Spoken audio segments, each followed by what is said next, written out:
Hello. Hi. So, hi. Hi. Nice to meet you.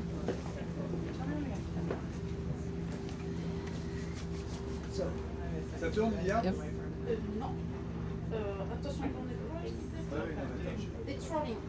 So, thanks for that great film. It's truly one of the best summer movies in recent memory. It's also a very feminist. Is it your most feminist film? I don't know. I think it's great that the conversation is happening. I don't think we set out to make a feminist film. I think that's what I think makes this movie even more powerful. It's that there was no agenda on anybody's sleeve. We just really wanted to be truthful and have the women be represented in a truthful manner. And that's really what we aimed for. And I think that when you go for the truth, you actually end up making the most powerful feminist movie that you can imagine. And that's just because we based it on the authenticity of the complexities and the multi-dimensionals that there is to being a woman. When did you understand that the film has a feminist aspect? Was it when you read the script, or only during shooting, or only when you saw it for the first time? It was in a combination of reading it, but then also realizing that you can read a script, and at the end of the day, it really is ultimately what the filmmaker is going to do with it.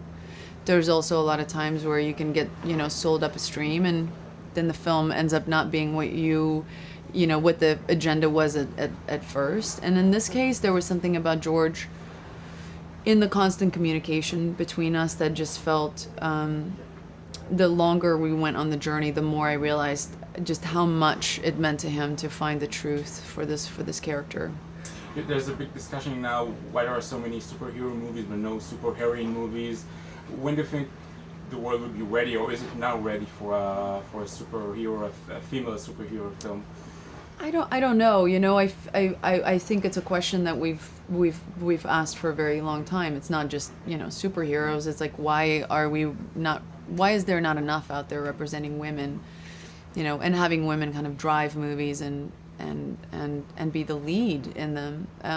I think it's a societal problem too. When we make those movies, people don't go and see them, so it's a little bit of blame goes wider than just Hollywood. It's a question of why we're not supportive of those films when they come out. So I'm crazy about a film, like everyone is, but there was one thing that bothered me. Why do heroic female characters in movies always have to have shaved hair, like Ripley and your character? Why can't an heroic female character have long hair? Wow, I feel like the story told you that she had to melt into the world of the war boys. And if she had long flowing hair, I don't know how she would have melted in. I think she would have stuck out a bit like a sore thumb. The idea is that she's there with an agenda and she's hiding. The Morton Joe knows her very well. He stole her when she was 8 years old. So she has to kind of go and work in that world and hide from him. And I think to have, to say, look at me, you kind of leave the element of surprise. You take that away because everybody sees you coming from a mile away. But when you melt yourself into that world of men, nobody sees you coming. Thank you so much. Thank you.